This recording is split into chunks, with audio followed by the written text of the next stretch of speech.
નમસ્તે. તમે ફૂડને એક સારા બિઝનેસ તરીકે કન્સિડર કર્યું હશે, પરંતુ તેમણે ફૂડને એક હેલ્ધી લાઇફસ્ટાઇલ અને હિલિંગ આપવાના હેતુથી 25 વર્ષ જૂનો ફેમિલી બિઝનેસ જોઈન કરવાનું નક્કી કર્યું, અને એ પણ CA ફાઇનલ છોડીને.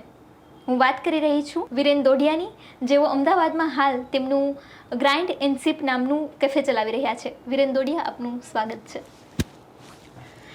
CA ફાઇનલ છોડીને તમે કેફેવાળા બિઝનેસમાં, ફૂડવાળા બિઝનેસમાં આવવાનું નક્કી કર્યું, તો આ પ્લાન કેવી રીતે બન્યો કે મારે ફૂડ બિઝનેસમાં જવું છે? વેલ, લોંગ સ્ટોરી, પણ થોડુંક શોર્ટ કરીશ. નહીં આપી શક્યો CA ફાઇનલ એક્ઝામ્સ, ટુ બી ફ્રેન્ક. 4-5 વાર એટેમ્પ્ટ આપી. I could not. સ્ટ્રેસ વધારે હતું, અને food was the only thing જેને મારું સ્ટ્રેસ હંમેશા ઘટાડ્યું હતું. તો CA ફાઇનલ ન કમ્પ્લીટ કરી શક્યા, તો જે ગમતું હતું સૌથી વધારે એમાં જમ્પ લાવવું, કે એ જ આખી જિંદગી કન્ટિન્યુ કરીએ.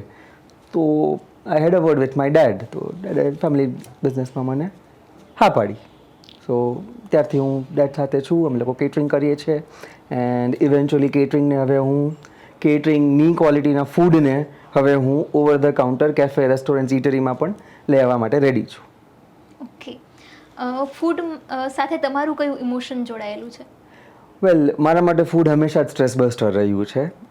હું અગર કદાચ ક્યારેક તમે મને વધારે ખાતા જોઈ લો ને, તો સમજી લેવાનું કે કંઈક તને ગડબડી છે.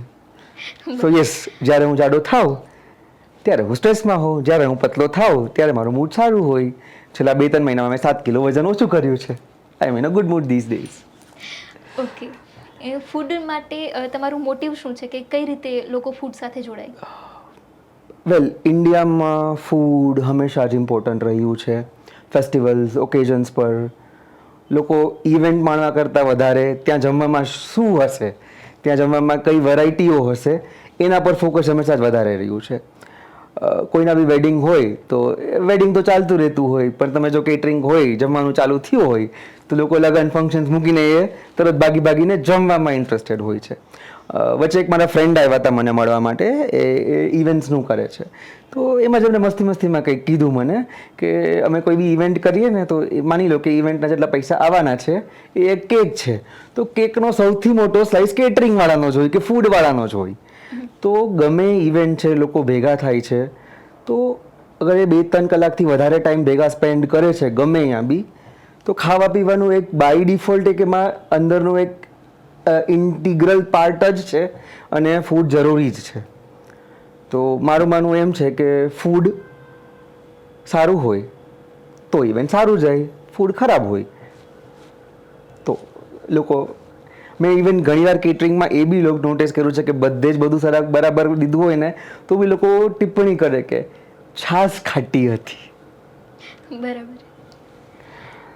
તમે કેટરિંગના બિઝનેસમાં તો હતા, કારણ કે પપ્પા એમાં જોડાયેલા હતા, પરંતુ કેફે તમે હમણાં શરૂ કર્યું, તો કેફે શરૂ કરવા પાછળનો મોટિવ શું હતો? વેલ, પહેલાં ઇનિશિયલી આઈ થોટ ઓફ કે ફ્રેન્ચાઇઝી કે એવું કાંઈ લે, નવા સિટીમાં શિફ્ટ થવું હોય, જ્યાં કનેક્શન્સ ના હોય, જ્યાં કેટરિંગ વધારવું હોય, તો કે it would be a good point કે ત્યાં લોકો આવે, ફૂડ ટેસ્ટ કરે, સારી ફ્રેન્ચાઇઝી લઈને બેઠા હોવ તો સારું ફૂડ જાય, તો તમને કેટરિંગના ઓર્ડર્સ બી મળે એનાથી. તો મારા બ્રોકર સાથે હું જગ્યાઓ ગોતતો હતો અમદાવાદમાં, because I was new to Ahmedabad. તો એમને જ મને અમદાવાદથી ઇન્ટ્રોડ્યુસ કરાવ્યું કે ક્યાં કરાય, ક્યાં ન કરાય એન્ડ ઓલ. તો એ જે 15-20 દિવસ, મહિનો મેં લોકો સાથે રહ્યા ને, એમના એ બ્રોકરે મને કન્વિન્સ કર્યું કે કોકનું બેબી લઈને તમે મોટું કરો એના કરતાં તમે પોતે જ તમારું બેબી બોર્ન કરો અને એને મોટું કરો. એમનો કહેવાનો મતલબ એ જ હતો કે તમે જ્યારે 20 ડિકેડ્સ કાઢી, લાઈક 20 વર્ષ કાઢ્યા હોય, 2 ડિકેડ્સ કાઢ્યા હોય તમે ફૂડમાં જ, તમારા ફેમિલીમાંથી કોઈ, અને તમે લોકોએ, તો તમને ફૂડ ખબર છે, કઈ વસ્તુ કેવી રીતે બેસ્ટ બને છે એ ખબર છે, તો તમે પોતે જ ચાલુ કરો. then I give it a thought. 1-2 દિવસ મેં વિચાર્યું કે ફ્રેન્ચાઇઝી કરતાં આપણે પોતે કાંઈ સ્ટાર્ટ કરીએ તો એક તો માર્કેટમાં જે મળે છે એના કરતાં આપણે ડિફરન્ટ દઈશું, બરાબર. અને મારા પપ્પા હંમેશા જ કેવું છે ખબર છે, એમને આજે બી હજી હોય ને કેટરિંગમાં, તો એ પહેલાં પહેલ કરશે કે તમે ઓથેન્ટિક ફૂડ જ રાખો, ચૂરમાના લાડુ રાખો, ભાંગી બુંદી મોતિયા મેસૂબ રાખો. એમનું કેવું એમ છે કે એક્સપેરિમેન્ટિંગ થાય, પણ એક લિમિટ લગીને થવું જોઈએ. હરેક વ્યક્તિના જે, હરેક વસ્તુના જે નેચરલ ફ્લેવર્સ છે એનો જે મજો છે એ છે જ. તો મેં માન્યું કે યાર, રિસર્ચ અને એક્સપેરિમેન્ટિંગ છે, પણ કોઈ વસ્તુમાં કોર વસ્તુ જ ગાયબ થઈ ગઈ છે. તો મેં અમદાવાદમાં એ બહુ નોટિસ કર્યું કે હરેક વસ્તુના જે રિયલ ફ્લેવર્સ છે એ મિસ થવા માંડ્યા છે. આજે તમે વડાપાવ ખાઓ તો એમાં બી ચીઝ બટર ચાલે, પણ એ ચીઝ બટર વધારે નાખીને જે વડાનો બેઝિક ટેસ્ટ છે એ જ જો ના મળે તો મારા માટે એ વડાપાવ જ વડાપાવ નહીં, butter pav with a flavour of vada pav એવું ફીલ થયું. તો યસ, મેં કેફે પર ઘણી બધી વસ્તુઓ, ઘણા બધા ફ્લેવર્સ એઝ ઇટ ઇઝ રાખ્યા છે. મારે ત્યાં વડાપાવ એઝ ઇટ ઇઝ મળે છે, મિસલ પાવ એઝ ઇટ ઇઝ મળે છે, જેવું મુંબઈમાં મળે એવું પાવભાજી એઝ ઇટ ઇઝ મળે છે. અને બાઇટિંગ્સમાં મેં ઘણી બધી વસ્તુઓ એડ કરી છે. અમદાવાદના લોકો ખાવાના બહુ શોખીન છે, મેં એ બહુ નોટિસ કર્યું. લાઈન લાગી હોય સારી જગ્યાઓ પર ખાવા માટે, તો મને અમદાવાદ એક સારી ઓપોર્ચ્યુનિટી લાગી. અને ગુજરાતનું કેપિટલ છે, રાઈટ, તો આઈ ફીલ અહીંયાથી મને બિઝનેસનું બી સારું બૂસ્ટ મળશે. મેં મારું કેફે સ્ટાર્ટ કર્યું ને 15 દિવસની અંદર મને કેટરિંગનો ઓર્ડર બી મળી ગયો. તો મારું જે બેઝિક હેતુ છે કેટરિંગનું એ બી થઈ રહ્યું છે, અને સાથે કેફે પણ ચાલે છે. કેફે પર મેં થોડી ઘણી ઓફર્સ રાખી છે, બાય 1 ગેટ 1, બાય 2 ગેટ 1, 1000 જેવું બિલ થાય તો 20% ડિસ્કાઉન્ટ વગેરે બી આપું છું. તો યસ, લોકોને ભાવે છે, એ લોકો જાય છે રિટર્ન પાછા 15-20 દિવસે, કે એ લોકોના ટાઈમથી આવે છે, એ લોકોના ફ્રેન્ડ્સને, રિલેટિવ્સને સેમ ડિશ પાછે ઓર્ડર કરીને ટેસ્ટ કરાવીને કહે છે, જો મેં કીધું હતું ને ડિફરન્ટ છે ને ફાઇન છે. તો એ મોમેન્ટ્સ જ્યારે હું ત્યાં કેફે પર ફીલ કરું છું ને, તો આઈ ફીલ નેચરલી જે ફૂડ જેવું છે એવી રીતે જે સર્વ થાય છે અને એનો જે મજો છે ને એ રિયલ છે. અને એ બધા જ આપણે કનેક્ટ કેવી રીતે કરીએ? મમ્મીના હાથનું ખાવાનું. બારે ગમે ત્યાં થોડોક ટાઈમ રહે તો કે મમ્મીના હાથનું ખાવાનું યાદ આવે છે. કારણ કે આપણા માટે જ્યારથી જન્મ્યા ત્યારથી આપણે એ ફ્લેવર્સ ટેસ્ટ કર્યા છે, અને આપણા માટે આપણા ડીએનએમાં એ જ ફ્લેવર્સ આપણા થઈ ગયા છે. તો મને એવું છે કે જેમ કે કોઈ બી એક વસ્તુ છે, પાવભાજી છે, તો હવે એ જે છે એવી રીતે થઈ શકે છે. તમે થોડુંક ચીઝ નાખી શકો, પણ તમે ચીઝ જ નાખો ને જીરીક પાવભાજી એમાં નાખો તો એ આખો કોન્સેપ્ટ જ બગાડી નાખે. રાઈટ. ઓથેન્ટિસિટી પણ જળવાઈ રહે અને લોકોની જેમ ડિમાન્ડ હોય છે અત્યારે મોડર્ન, કે એમને એવો ટેસ્ટ પણ મળે. તો આ બંનેને તમે કમ્બાઈન કરીને કઈ રીતે એની ઓથેન્ટિસિટી મેન્ટેન કરવા માટે પ્રયાસ કરો છો? વેલ, તમારી વાત બહુ સાચી છે કે તમે કેફે ખોલીને બેઠા હો તો તમારે ત્યાં 5 યર્સનો કિડ બી આવવાનો છે અને 70 યર્સના એજના લોકો બી આવવાના છે. તો મેં જનરલી કોઈ બી કેફે હોય કે આઉટલેટ્સ હોય તો એ લોકોના મેન્યુ લિમિટેડ હોય. જેમ કે burgers, French fries, pizza, pasta રાખે તો એ લોકો એ જ રાખે. પરાઠા છે, લાઈક છોલે ભટુરે છે, છોલે પૂરી છે, તો એ લોકો રાખે તો એ જ રાખે.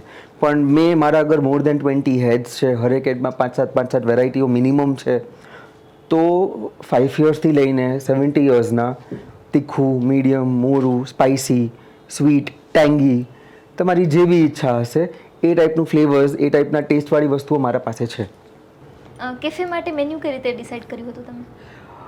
વેલ, બહુ મજા આવી. ત્યારે થોડા ઘણા ઝઘડા બી થયા શેફની સાથે, અને નવા લોકો જેને ઓળખતો જ નહોતો એ લોકોને બોલાવીને મેં મેન્યુ બનાવીને એમને પૂછ્યું કે અમદાવાદમાં બધી વસ્તુઓ ચાલશે કે ના.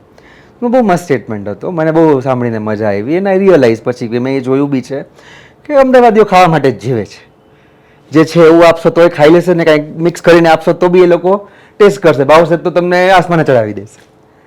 તો એ મને બહુ હેલ્પ કર્યું. અને જો કેટરિંગમાં મારે છે ને મારું હંમેશા કસ્ટમર સેન્ટ્રિક જ રહ્યું છે બિઝનેસ, કે કસ્ટમર રિક્વાયરમેન્ટ શું છે, એમને શું જોઈએ છે એમના ઇવેન્ટ પર, હું એના પર ફોકસ વધારે કરું. કે મને પ્રોફિટ માર્જિન્સ કેમાં છે કે હું એ વસ્તુ રાખું તો હું વધારે પૈસા કમાવી લઉં, એ મેં ફોકસ નથી કર્યું એટલું લાઈફમાં. તો મેં બધી જ ટાઈપના અલગ અલગ ઇવેન્ટ્સ કર્યા.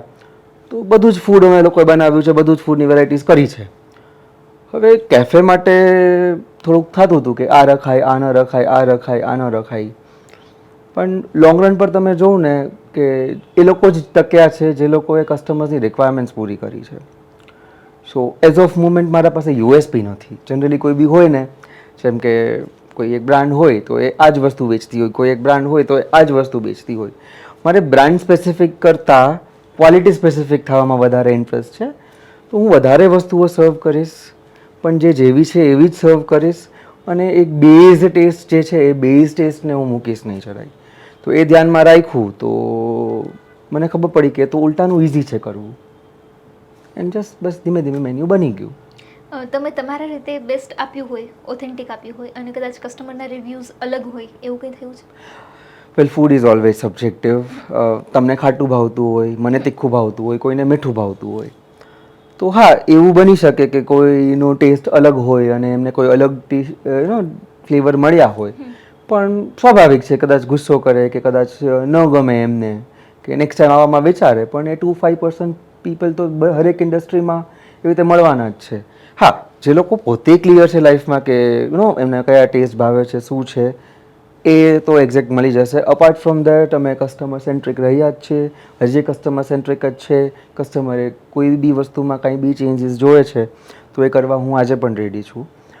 મારા પાસે પરાઠા માટે કિડ્સ બહુ આવે છે, મતલબ પેરેન્ટ્સ જ આવે છે, 3, 4, 5 યર્સના કિડ્સ હોય, એ લોકોની માટે પરાઠા બનાવડાવતા હોય. તો સ્વાભાવિક છે કે ઘઉંનો લોટ હોય, બટેટા હોય, તો એમાં તીખાશ નાખવી જ પડે તો જ ચટકો લાગે ને મજા આવે. પણ તો કિડ્સ માટે જ્યારે કહે તો હું એના વગર બી એ લોકો માટે થોડુંક બટર વધારે ને થોડુંક ચીઝ નાખીને આપું એટલે છોકરો ચૂપચાપ ખાઈ લે ને પેરેન્ટ્સને મજા. બરાબર છે.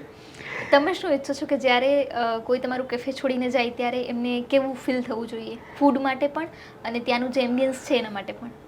ઓકે, એમ્બિયન્સને લઈને લોકો સામેથી મને અપ્રિશિએટ કરે છે કે અમને લોકોને બહુ પોઝિટિવ લાગ્યું. 80% કે 85% કસ્ટમર્સ જે આવે છે એ લોકો એમ કહે છે કે અમે લોકો ધારીને અડધી કલાક કે પોણી કલાક કે કલાક માટે આવ્યા હતા અને અમે એના કરતાં ડબલ કે વધારે બેઠા, અહીંયાથી જવાનું જ મન નથી થતું. વેલ, આપણી વાત નથી થઈ પણ I am a tarot card reader, I am a numerologist. Gujarat university સાથે હું કનેક્ટેડ છું and I am also an astrologer. તો મેં તત્વો યુઝ કર્યા છે in designing. I even have connections with Bejan Daruwalla's office અને મને અકલ્ટ હંમેશા જ ઇન્ટરેસ્ટમાં રહ્યું છે. તો મેં એક પોઝિટિવ વાઇબ્રેશન્સ એમ્બિયન્સમાં ક્રિએટ કર્યું છે. કસ્ટમર્સ જે બી આવે છે ને એ લોકોને શાંતિ મહેસૂસ થાય છે, રિલેક્સિંગ મહેસૂસ થાય છે.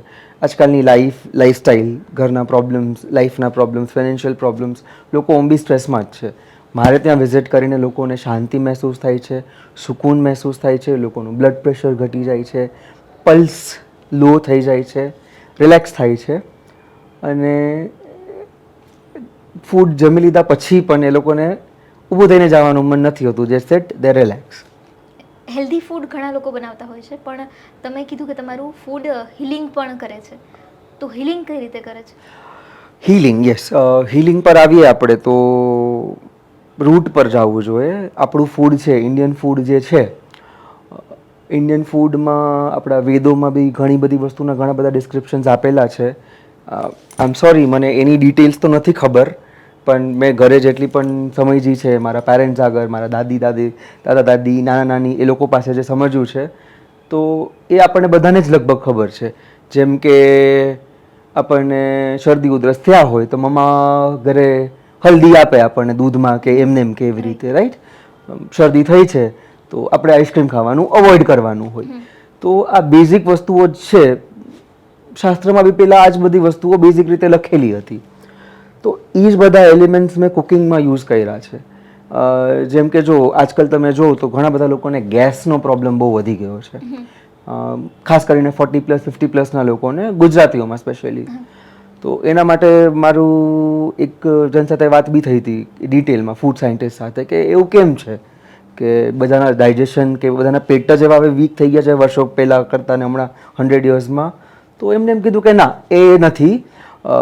તમે જો અગર કઠોળ ખાતા હોય, ખાસ કરીને જો રાજમા હોય કે છોલે હોય, તો એ બહુ હેવી છે, હેલ્થ માટે સારા છે કારણ કે એ પ્રોટીન બહુ સારું આપે બોડી માટે, સ્પેશિયલી વેજીટેરિયન્સ માટે. પણ પ્રોબ્લેમ એ છે કે એનું જે બેઝ પ્રોટીન છે ને એ બોડીમાં ત્યારે જ જ્યાં જોવે છે ત્યાં લગીને પહોંચે જ્યારે તમે એને તીખું બનાવો, ખાસ કરીને મરચાંની ભૂકી નાખીને, અને એમાં સારું એવું તેલ હોય. તો એ જે તેલ, મરચાંની ભૂકી અને એ પ્રોટીન જે છે એ ત્રણ ભેગું જ્યારે પેટમાં બ્લેન્ડ થાય ત્યારે એની ન્યુટ્રિશન પ્રોપર વેલ્યુ જે છે એ બોડીને મળે. હવે આપણે ઘણાને એસિડિટીના પ્રોબ્લેમ્સ હોય કે પચતું ના હોય, ગેસ થઈ જતું હોય, તો આપણે તીખાશ ઓછી કરી નાખી કે કઠોળ બોઇલ્ડ કરેલા ખાઈએ છીએ. Sorry to say but boiled કઠોળ તો બાય ડિફોલ્ટ ગેસ કરવાના છે. Okay, yes. તો આવી રીતે જે કોમ્બિનેશન્સના જે છે ને એ રૂલ્સ તો વર્ષો થયા છે. જેમ કે જો પપૈયો પાકેલું કે કાચું પપૈયું છે, એ મિલ્ક હારે નથી ખાવાનું આપણે, કે મિલ્ક પ્રોડક્ટ હારે નથી ખાવાનું, એ લગભગ બધાને ખબર જ છે. તો શાસ્ત્રોમાં એવા ઘણા બધા ટોપિક્સ છે, એવા ઘણા બધા પોઈન્ટ્સ છે કે જે હવે મોડર્ન ફૂડ કરવાના ચક્કરમાં એ પોઈન્ટ્સ ભૂલી જાય છે લોકો, જે હેલ્થને પ્રોબ્લેમ્સ બી આપે છે. અને નવા સ્કિન ડિઝીઝીસનું કારણ જ એ છે કે બે વિપરીત વસ્તુઓ કે બે વિપરીત તત્વોવાળી વસ્તુઓ જે હોય ફૂડમાં, એ તમે અગર સાથે સેવન કરી લ્યો તો એ પ્રોબ્લેમ આપવાનું જ છે. ખાસ કરીને કાચું દૂધ અને તમે લસણ ખાઓ છો, કે કાચું દૂધ અને ઓનિયન્સ, કાંદા ખાઓ છો તમે, તો એ ડેફિનેટલી ક્યારેક ને ક્યારેક તમને કોઈ ના કોઈ ટાઈપનું સ્કિન ડિઝીઝીસ એટ્રેક્ટ કરે ને કરે જ. ઓકે, ફૂડમાં ટેસ્ટની સાથે એમ્બિયન્સની તમે વાત કરી, આની સાથે હોસ્પિટાલિટી કેટલી મેટર કરે છે? હોસ્પિટાલિટી સૌથી વધારે મેટર કરે છે. આના માટે હું તમને તમારી જ લાઈફના એક્ઝામ્પલ્સ લેવાનું કહીશ તો તમને ચાલશે? મારી સાથે ઇન્ટરેક્શન કરશો? યસ. તમને યાદ હશે, તમારા જ કોઈ એવા રિલેટિવ હશે કે જે બહુ જ પૈસાવાળા હશે, સદ્ધર હશે, એમના ઘરે તમને ઇન્વાઇટ કરેલું હશે, વાનગીઓ પણ સારી હશે, પણ આગતા સ્વાગતા મહેમાન નવાજીમાં તમને કંઈક તો મિસ લાગતું હશે. બરાબર. અને તમારા જ કોઈ રિલેટિવ હશે કે જે એટલા સદ્ધર નહીં હોય, મિડલ ક્લાસ હશે, મીડિયમ હશે, કદાચ ખાવામાં એટલી વાનગીઓ બી બહુ બેસ્ટવાળી નહીં, નોર્મલ જ બનાવી હશે, પણ એમને ખવડાવવાનો ભાવ એવો હશે ને કે તમને એ સિમ્પલ વસ્તુ બી તમને ભાવી હશે. બરાબર છે. રાઈટ? તો આ જે છે ને ફરક, લોકો જ્યારે પીરસતા હોય, લોકો ઇન્વોલ્વ થઈને પીરસતા હોય, એ બહુ મેટર કરે છે. અને હોસ્પિટાલિટી ઇન્ડસ્ટ્રી આખું એના પર જ નભેલું છે. અગર તમને સર્વિસ સારી નહીં મળતી હોય તો ઇવેન્ચ્યુઅલી ફૂડ સારું હશે તો બી તમારું નહીં ચાલે, પણ તમારી હોસ્પિટાલિટી સારી હશે અને કદાચ ફૂડમાં 11-12 કે ખામી હશે તો એ બી એકવાર માટે ચલાવી લેવામાં આવે. તમે હમણાં વાત કરી કે તમે એસ્ટ્રોલોજી શીખો છો અને ઘણા બધા અકલ્ટ ફિલ્ડ સાથે જોડાયેલા છો, તો આ બધાની સાથે ફૂડ કઈ રીતે કનેક્ટેડ છે? એક વસ્તુ, હું, તમે, આપણા કેમેરામેન, મારા આવેલા બીજા ફ્રેન્ડ્સ, એ બધા આપણે આ ક્ષણે અહીંયા છે. રાઈટ. જનઈમાં અત્યારથી આપણે ખાધું છે એટલે જ આ મુમેન્ટ અહીંયા છે. રાઈટ. રાઈટ? તો ફૂડ આપણા માટે એનર્જી સોર્સ સૌથી મોટું છે, એટલે ફૂડ ઇમ્પોર્ટન્ટ જ છે. બરાબર. રાઈટ?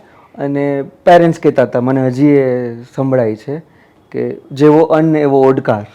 રાઈટ. રાઈટ? તો એને જ આપણે અત્યારે મોડર્ન પ્રીટેક્સમાં જોઈએ તો ક્વોલિટી તમે ફૂડની જે ખાઓ એવા તમારા બોડીમાં ક્વોલિટીના આઉટકમ્સ આવે. બરાબર. રાઈટ? તમે તામસી વસ્તુ વધારે ખાતા હો તો તમારી અંદર ગુસ્સો વધે, ક્રોધ વધે, તામસી વસ્તુઓથી કામસુખ વધારે જોઈએ એવું તમને ફીલ થાય. બરાબર? પછી તમે અગર લિક્વિડ્સ વધારે લેતા હો બોડીમાં તો તમે ઇમોશનલ થઈ જાઓ, સેન્સિટિવ રહ્યો.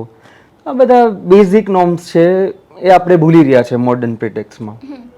તો અગર આપણે આપણું બોડી ખબર છે, બોડીને શું તત્વો ચાલે છે એ ખબર છે, તો આપણે પોતે જ પોતાને હીલ કરી શકીએ છીએ without taking use of medicines, without taking use of other things. અને આયુર્વેદ આપણું જે છે એ જ છે. આયુર્વેદમાં આપણે હર્બ્સ યુઝ કરીએ છીએ મેજરલી, પણ હર્બ સિવાય આપણે આગળ ડે ટુ ડે લાઈફમાં ઘણી બધી વસ્તુઓ છે. આપણા તમારા કે મારા દાદી નાનીના કેટલા નુસ્ખાઓ છે. રાઈટ. શરદી થયો તો આ ખાઈ લ્યો, ઓલું ખાઈ લ્યો, આ કરી લ્યો, ઓલું કરી લ્યો. તો એ જ બધી વસ્તુઓ આપણે ડે ટુ ડે ફૂડમાં બી યુઝ કરી શકીએ છીએ. આજે છોકરાઓ અગર હર્બ્સ નથી ખાતા તો તમે લોકોને ફૂડમાં નાખીને આપી દો, બર્ગર જ બનાવીને આપી દો, બર્ગરમાં હર્બની જગ્યાએ ભેગું હર્બ્સ મિક્સઅપમાં એ બી હર્બ મિક્સ કરી દો. એવી રીતે. અને મારા માટે ફૂડ એક અલગ જ વેલ્યુવાળી વસ્તુ છે. તમે અગર ચાહો તો તમે પોતાને ખાલી ફૂડ અને તમારી ડાયટ અને તમારા પ્રોપર ડૂઝ એન્ડ ડોન્ટ્સ તમે ફૂડમાં ફોલો કરો ને તો પોતાને આરામથી હીલ કરી શકો. મેં એસ્ટ્રોલોજી શીખ્યું તો ઘણું બધું જાણ્યું એમાં. તો ફૂડ બી એક અલગ જ એમાં ટર્મ છે અને દેર આર પીપલ કે જે લોકો રિસર્ચ કરે છે અને મારે એ લોકોનો હિસ્સો બનવું છે જે ડિટેલમાં ફૂડ એસ્ટ્રોલોજી. ઓકે. યસ, કે ફૂડ એલિમેન્ટ્સથી તમે લોકોને સોલ્યુશન્સ આપી શકો છો. માની લો કોઈનું મેરેજ નથી થતા તો વી કનેક્ટ કયા હાઉસનો કયો ઇસ્યુ છે, શું છે, પર્ટિક્યુલર ફૂડ વસ્તુઓ હેબિટ્સમાં લાઈફમાં વધારો ને જે નથી થતું એના કારણો અગર મળી શકે છે આપણને તો ફૂડમાં ચેન્જ કરી જ શકે છે. અપાર્ટ ફ્રોમ દેટ તમે બીજું જે કાંઈ બી એસ્ટ્રોલોજી ન્યુમરોલોજી કે છે એ તમે કરો એનો વાંધો ના, પણ ફૂડ બી સાથે કરતા હો તો ઇટ વિલ વર્ક. ઓલું એક કહેવત છે ને કે તંત્ર મંત્ર ને યંત્ર ત્રણે સાથે વર્ક કરે. તો એવી રીતે જ ફૂડ તમારું એક એસેન્શિયલ વસ્તુ છે, એને ના ભૂલવું જોઈએ. ઓકે. હાઉસવાઇફ્સને તમારે કોઈ ટિપ્સ આપવી હોય તો શું હોઈ શકે ફૂડ રિલેટેડ? ફૂડ રિલેટેડ હાઉસવાઇફ્સને ટિપ્સ આપવાની હોય? સોરી બેન, તમે ખોટું બોલ્યા. એમના આગળથી તો ટિપ્સ લેવાની હોય અમારે કે અમે લોકો કિચનમાં વેસ્ટેજ કેવી રીતે ઓછું કરીએ, કેવી રીતે અમે લોકો બજેટ ફ્રેન્ડલી થાય. લેડીઝ લોકો જે કિચન ચલાવે છે વર્ષો થયા, બરાબર, એ બજેટ ફ્રેન્ડલી એ લોકો એ રાખ્યું જ છે, બરાબર. તો એમના આગળથી ટિપ્સ લેવાની ના હોય, તમારે લોકો તમને ટિપ્સ આપવાની હોય. પણ હા, હું એ કહીશ કે મોડર્ન પ્રીટેક્સમાં છોકરાઓને વેરાયટીઝ ખાવી હોય અપાય વેરાયટીઝ, પણ તમને ખબર હોવી જોઈએ તમારા છોકરાને શું સૂટ થાય છે, શું સૂટ નથી થતું, અને ધીમે ધીમે એની ફૂડ હેબિટ્સ તમારે જ એવી બનાવી દેવાની છે કે એમનું બોડી સ્ટ્રોંગ રહે. બરાબર. એઝ અ મધર તમે નાનકડેથી જે એમનામાં પાડો તો એ લોંગ રગીન લે. મારા જ સિસ્ટર છે, એમના 2 છોકરો અને છોકરી 2 છે, તો એને એક હેબિટ પાડી જ છે કે આખા દિવસમાં એક મીલ ખાલી ફ્રૂટ્સની વિથ વેજીટેબલ્સ કે ખાલી ફ્રૂટ્સની થવી જોઈએ. તો એ આજની તારીખે હવે એ છોકરાઓ સામેથી ફ્રૂટ્સ જ પહેલાં ડિમાન્ડ કરે છે. વાહ. તમે શું કરો છો હાઇજીન અને ક્વોલિટીને મેન્ટેન રાખવા માટે? કિચનમાં હાઇજીન અને ક્વોલિટી મેન્ટેન રાખવા માટે હું ડેઇલી જ વેજીટેબલ્સ ઓર્ડર કરું છું, ભલે નાનકડી ક્વોન્ટિટીમાં જોઈએ મને. ઓકે. વાસી હું નથી આપતો, ફ્રીજમાં રાખીને હું નથી આપતો. હા, મારા ટેબલ સ્લો ચાલે, કોઈ બી ઓર્ડર કરે તો હું ફટાકથી સર્વ નથી કરતો. કોઈ બી વસ્તુ બનાવવામાં 20-25 મિનિટ લાગે છે, તો શેફ બનાવે એટલી વાર લાગે ત્યાં લગીન હું એ લોકોને સજેસ્ટ કરું કે ત્યાં લગીન મોકટેલ્સ છે, મોઇતોસ છે, મિલ્કશેક્સ છે, કે બીજું કંઈ તમે ડ્રિંક કરો, કે બાઇટિંગ્સ કંઈ મંગાવી લો થોડું, ને એ તમે ખાઓ ત્યાં લગીન મેઇન કોર્સ તમારું જે છે ફ્રેશવાળું બનીને આવે. ઓકે. હા, ચેલેન્જિંગ છે અને લોકો અધીરા થઈ રહ્યા છે day by day. Fast food, fast service, fast life, right. પણ એ વચ્ચે લાઈફમાં પોઝ લેવો, બ્રેક લેવો, પોતાની લાઈફને રીકન્સિડર કરવી, તમારા ફૂડને એન્જોય કરવું, એમ્બિયન્સને એન્જોય કરવું, એ પોઝ લઈ શાંતિ મહેસૂસ કરવી, એનો બી એક અલગ મજો છે. રાઈટ. તમે શું ઈચ્છો છો કે જ્યારે એ લોકો કેફે છોડે ત્યારે એમની અંદર કેવી મેમરીઝ હોવી જોઈએ કેફે રિલેટેડ, અથવા તો ત્યાં જે બેઠા જે ટાઈમ સ્પેન્ડ કર્યો એના માટે? વેલ, લોકોને બહુ જ ગમે છે મારા કેફે પર આવે તો. જનરલી કેફે તમે જુઓ આજકાલના મોડર્ન કેફે, તો એ લોકો બ્રાઉન, બ્લેક, ગ્રે એ ટોનના કલર્સ યુઝ કરે, લાઇટ્સ બી એવી રીતે યુઝ કરે કે તમને બહુ લાંબો ટાઈમ લગીને ત્યાં બેસવાનું મન ન થાય એ એનર્જીઝમાં. અમારે ત્યાં બ્રાઇટ લાઇટ્સ છે, લાઇટ શેડ કલર્સના છે બધા. આવીને તમને એક્ટિવ ફીલ થશે. મેન્યુમાં બી એટલી બધી વસ્તુઓ છે કે લોકો કન્ફ્યુઝ થઈ જાય છે કે આ ખાવું કે ઓલું ખાવું, કે તો એ અમારા માટે એક ઇન્ટરેક્ટિંગ પોઈન્ટ થઈ જાય છે કે અમે એ લોકો હારે ડિસ્કસ કરીએ કે તમે આ ઓર્ડર કરો કે આ ઓર્ડર કરો, કે અને લોંગ રન પર તમે જુઓ ને તો ક્વોલિટી જ જે છે એ ટકે છે. સો ફૂડમાં હું ક્વોલિટી આપું છું. સર્વિસમાં થઈ શકે ત્યાં લગીન હું પોતે જ્યાં લગીન અવેલેબલ હોઉં છું, હું પોતે જ કાઉન્ટર પર અવેલેબલ રહું છું ને કસ્ટમર્સની હારે વાત બી કરું છું. મારા આગળ ટ્રેન ટીમ છે, તો overall things are going good. Customers જ્યારે જાય મારે ત્યાંથી એ લોકો મેમરીઝ લઈ જાય, ઇન્સ્ટાગ્રામ, ફેસબુક માટેના, સ્નેપચેટ માટેના આજકાલ ફોટોઝ લઈ જાય, એ લોકોના ફ્રેન્ડ સાથે શેર કરે. અલગ અલગ જગ્યા પર, અલગ અલગ કોર્નર્સ પર એ લોકોને અલગ અલગ કલર સ્કીમ્સ મળે છે. એ લોકો છોકરાઓ આવીને ફોટોઝ ક્લિક કરતા હોય છે, ફ્રેન્ડ સાથે મેમરીઝ હોય છે. ઇવન ફેમિલીઝ પણ આવે છે અમારે ત્યાં, એ લોકો બી એ લોકોના ફેમિલી ફોટોઝ ક્લિક કરતા હોય છે.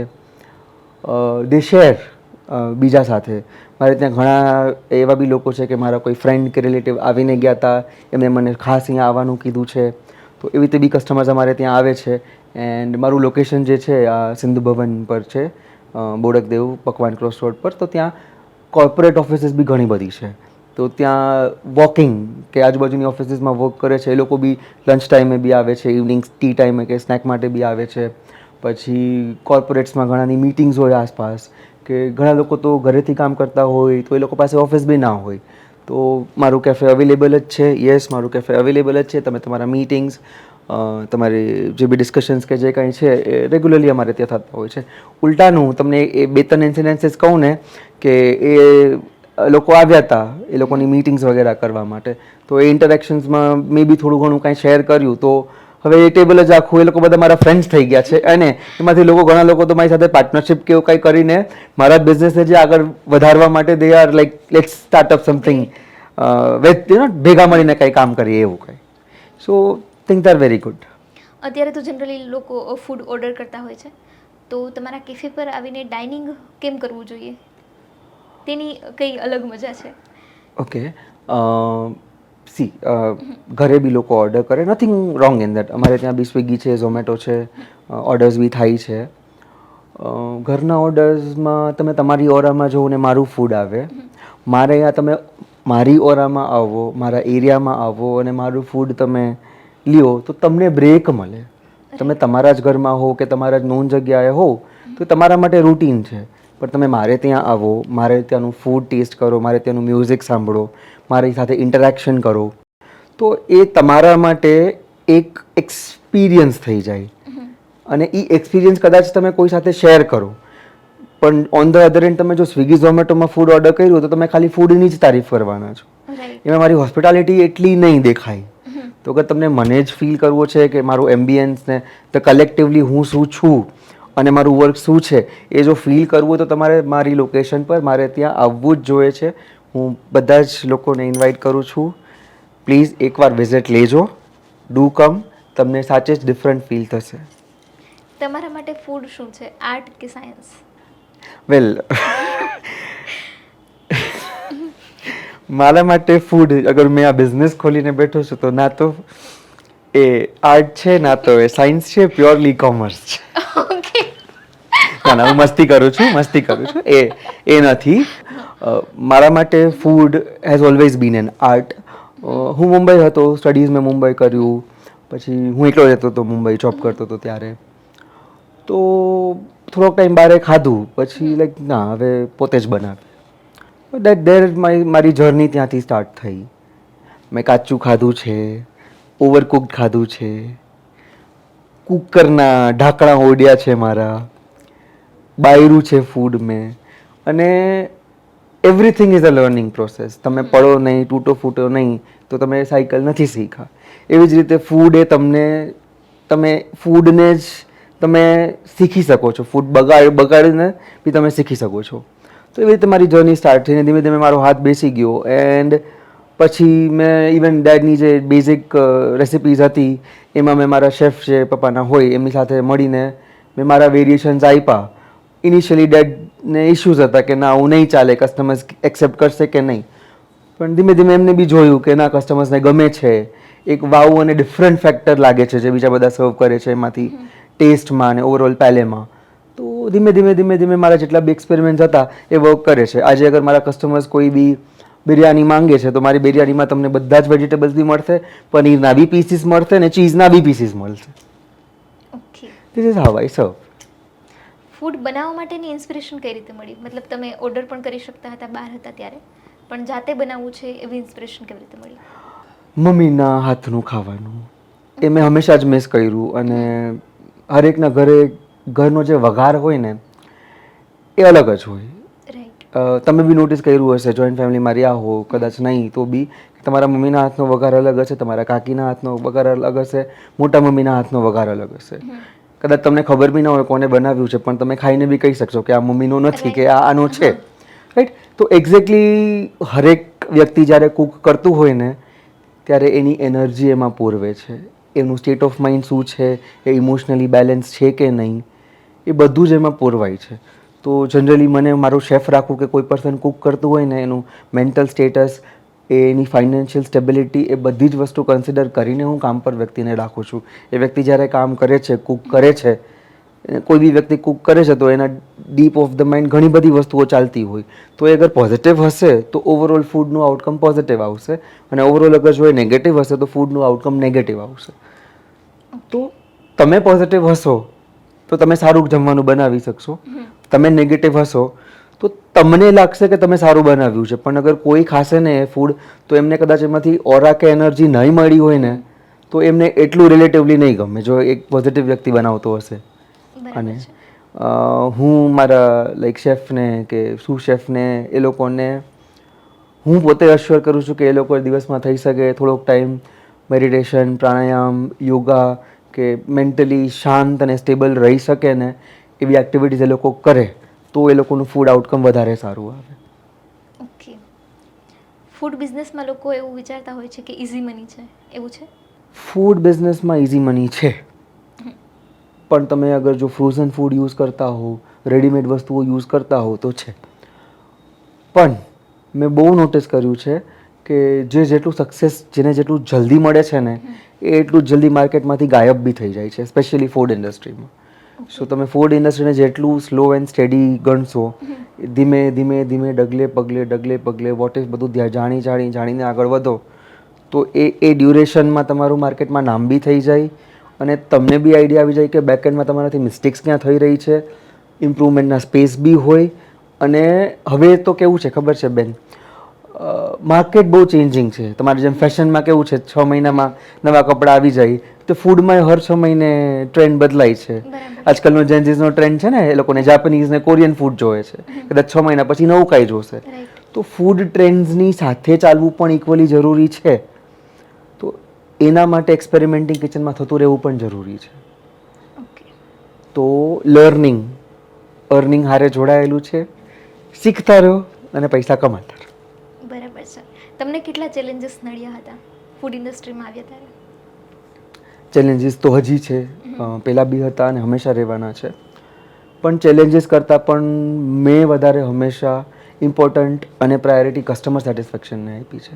આજે કોઈ બી વ્યક્તિ મારે ત્યાંથી ખાઈ પીને જાય છે, તો એ જાય ત્યારે એનું પેટ ભરાયેલું હોવું જોઈએ, એનો ખિસ્સો ખાલી થયેલો ના હોવો જોઈએ, એને સ્ટેટ ઓફ માઇન્ડ બેટર લાગવું જોઈએ, બરાબર.